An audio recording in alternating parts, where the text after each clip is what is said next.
तो दोस्तों फाइनली भारत के सबसे अच्छे मित्रों में से एक फ्रांस के राष्ट्रपति इमैनुअल मैक्रोन भारत के अंदर आ चुके हैं और आपको बता दें कि उन्हें गणतंत्र दिवस की परेड में यहां पर मुख्य अतिथि के रूप में बुलाया गया है और ये 6वीं बार ऐसा होगा जब कोई फ्रांसीसी राष्ट्रपति भारत के अंदर एज ए चीफ गेस्ट पधारे होंगे। और अब दोस्तों वो भारत के अंदर आ चुके हैं, उनका भव्य वेलकम किया गया है। हम सभी ने देखा कि कल रोड शो किया गया था जहाँ पर प्राइम मिनिस्टर मोदी के साथ में इमैनुअल मैक्रोन का भव्य अभिवादन किया गया था। साथ ही यहाँ पर इमैनुअल मैक्रोन के लिए एक मंदिर भी यहाँ पर भेंट किया गया जो कि प्रभु श्री राम के लिए बनाया गया है, जो कि रिसेंटली अभी उद्घाटन भी हुआ 22 तारीख को। और ऐसे में यहाँ पर जो प्रभु श्री राम के लिए मंदिर रिसेंटली बनाया गया है उसका एक मॉडल यहाँ पर इमैनुअल मैक्रोन को भेंट किया गया है, जिसे देखकर वो काफी खुश हुए। और इसके साथ ही उन्होंने भारत के यूपीआई सिस्टम को भी देखा जहां पर नरेंद्र मोदी जी ने और साथ ही इमैनुअल मैक्रोन ने दोनों ने मिलकर एक चाय पी, जिस पर वहां पर जो पेमेंट हुआ वो यूपीआई के थ्रू किया गया। और दोस्तों अब आपको बता दें कि जब यहां पर ये गणतंत्र दिवस का आयोजन समाप्त होगा उसके साथ ही दोनों लीडर्स के बीच में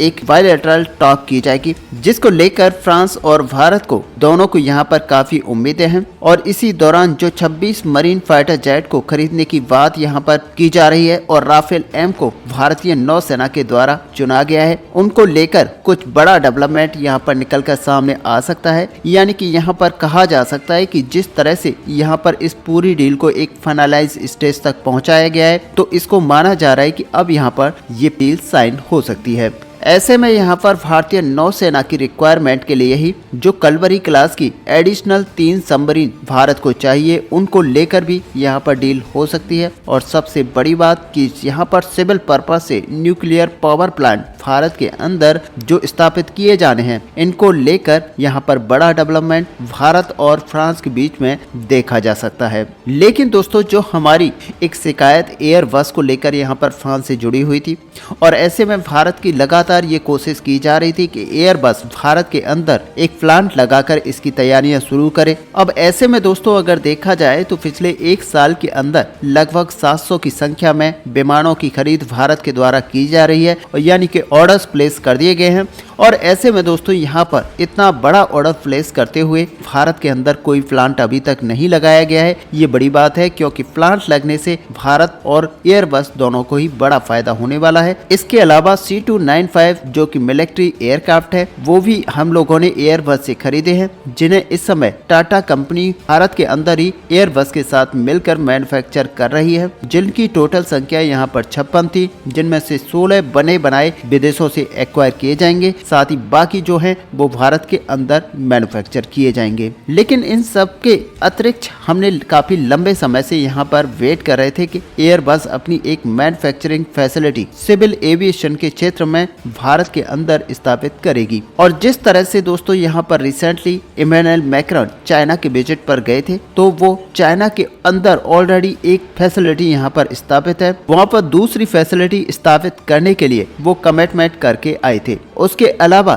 चाइना के अंदर एक यूरोप का डेलीगेशन भी पहुंचा था और इन सभी ने साझा रूप से वहां पर कमिटमेंट किया था। और अब दोस्तों भारत की अगर बात की जाए तो भारत के अंदर इस तरह की कोई फैसिलिटी अभी मौजूद नहीं है जहां पर सिविल एविएशन विमान बनाए जाते हों। लेकिन अब इसको लेकर बड़ी खबर निकल कर आ रही है और असल में आपको बता दें कि Tata air defence system limited और एयरबस के बीच में एक और नई साझेदारी को किया गया है और इसके अंदर ये बताया जा रहा है कि कमर्शियल पर्पस से हेलीकॉप्टर मैन्युफैक्चर किए जाएंगे, वो भी भारत के अंदर। दरअसल एयरबस के द्वारा सिंगल इंजन H125 हेलीकॉप्टर्स तैयार किए जाएंगे, जिनकी कमर्शियल मार्केट में अच्छी खासी डिमांड बताई जाती है। और इनको लेकर अब बताया जा रहा है कि टाटा और एयरबस के बीच में एक समझौता किया गया है, जिसको लेकर अब ये हेलीकॉप्टर्स भारत के अंदर ही मैन्युफैक्चर किए जाएंगे और इनको लेकर बड़ौदा गुजरात के अंदर एक बड़ा प्लांट तैयार किया जाएगा जहां पर इनकी मैन्युफैक्चरिंग की जाएगी। और इसी खबर को लेकर इकोनॉमिक टाइम्स की तरफ से ये बताया गया है कि भारत में इसको लेकर एक बड़ा मार्केट पहले से मौजूद है। और साथ ही यहाँ पर बताया जा रहा है कि 600 से लेकर 800 हेलीकॉप्टर तक बहुत ही बड़ी डिमांड में यहाँ पर बने हुए हैं। और जैसे ही ये कंपनी हेलीकॉप्टर्स की यहाँ पर मैन्युफैक्चरिंग वगैरह शुरू कर देगी, हाथों हाथ इन्हें ऑर्डर्स मिलने शुरू हो जाएंगे और 600 से लेकर 800 हेलीकॉप्टर इनके तत्काल बिक जाएंगे। तो यहाँ पर बेसिकली देखा जाए तो ये इनिशिएटिव बहुत ही इम्पोर्टेंट माना जा रहा है और भारत के अंदर जो सिविल एविएशन उद्योग को लगातार बढ़ावा मिल रहा है उसमें ये एक मील का पत्थर साबित होगा। और सच मानिए कि इस फैक्ट्री के लगते ही भारत के अंदर सिविल एविएशन के क्षेत्र में एक तरह से देखा जाए तो काफी ज्यादा ग्रोथ होगी और आने वाले समय में एयरबस जैसी कंपनी भी भारत के अंदर अपने प्लांट को स्टार्ट कर सकती है। ऐसे में आपको पता है कि पहले से हम हेलीकॉप्टर के इंजन को लेकर फ्रांस के साथ डील कर चुके हैं, जिनका निर्माण भारत के अंदर ही हो रहा है और इन्हीं इंजन का इस्तेमाल भारत के अंदर डिफेंस पर्पस से बनाए जाने वाले हेलीकॉप्टर्स के अंदर किया जाएगा। अब आशा यहाँ पर ये की जा रही है कि ये जो नए हेलीकॉप्टर्स बनाए जाएंगे इनके अंदर भी इसी इंजन को लगाया जाएगा और इसके अलावा भी बहुत सारे जो स्पेयर पार्ट्स वगैरह इन हेलीकॉप्टर्स के लिए चाहिएंगे वो यहाँ पर भारत की लोकल कंपनियां मैन्युफैक्चर करेंगी और साथ ही यहाँ पर मैन्युफैक्चरिंग के लिए जो इकोसिस्टम यहाँ पर चाहिएगा वो बनकर तैयार हो जाएगा। तो कुल मिलाकर अगर देखा जाए तो एविएशन के क्षेत्र में भारत बहुत ही बड़ी गति से आगे बढ़ रहा है और आने वाले समय में भारत इस क्षेत्र में एक दबदबा यहाँ पर कायम करेगा। और साथ ही आपको बता दें कि टाटा ग्रुप और एयरबस की एक स्ट्रेटेजिक पार्टनरशिप बन चुकी है और स्पेशली ये जो बनी है वो C295 एयरक्राफ्ट के बाद में बनी है और भारत में कोई भी कंपनी C295 एयरक्राफ्ट को नहीं बना रही थी और ऐसे में भारत के अंदर कोई भी कंपनी C295 कैटेगरी का एयरक्राफ्ट नहीं बना रही थी और क्योंकि यहाँ पर एब्रो एयरक्राफ्ट को रिप्लेस करना जरूरी था इस वजह से यहाँ पर C295 डील को लेकर काफी यहाँ पर जोर दिया गया। और ऐसे में दोस्तों अगर सिंगल इंजन हेलीकॉप्टर की यहाँ पर बात की जाए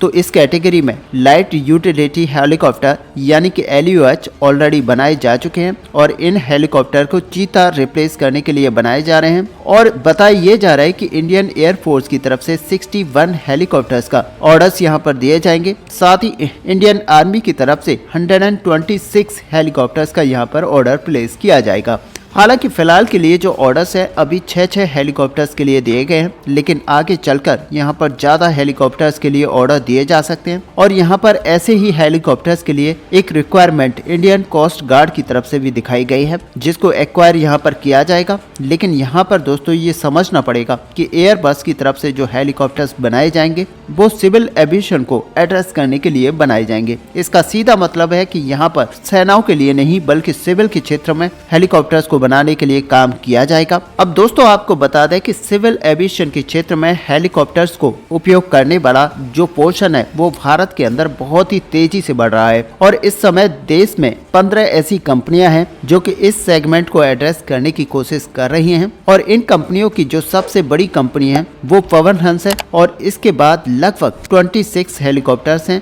लेकिन दोस्तों यहाँ पर ये 15 कंपनियां आने वाले समय में लगभग 500 सिंगल इंजन वाले हेलीकॉप्टर को अपने बेड़े में शामिल करने वाली हैं और इसी रिक्वायरमेंट को एड्रेस करने के लिए LUH का एक सिविल वर्जन भी बनाया गया है। और दोस्तों यहाँ पर देखा जाए तो बेबान एविएशन यहाँ पर आने वाले समय में 5 LUH को खरीदेगी और पवन हंस का भी प्लान है कि यहाँ पर और भी बड़ी संख्या में LUH को परचेस किया जाएगा। लेकिन जैसा कि हम आपको पहले भी बता चुके हैं कि इंडिया की रिक्वायरमेंट लगभग 500 ऐसे हेलीकॉप्टर्स की है और मिलिट्रियल रिक्वायरमेंट को देखते हुए HAL किसी भी हालत में ये 500 हेलीकॉप्टर की रिक्वायरमेंट को अकेले लिमिटेड टाइम के अंदर कंप्लीट नहीं कर पाएगी और इसी चीज को ध्यान में रखते हुए एक यहाँ पर स्पेस बनती है कि कोई और कंपनी अपने हाथ पैर यहाँ पर चलाने की कोशिश करे और दोस्तों इसी को देखते हुए काफी हद तक कोशिश यहाँ पर टाटा कंपनी की तरफ से की जा रही है और इसी के चलते अब टाटा और एयरबस के बीच में ये डील की गई है और फाइनली आपको देखने को मिलेगा कि ये डील बहुत ही जल्द धरातल पर उतरेगी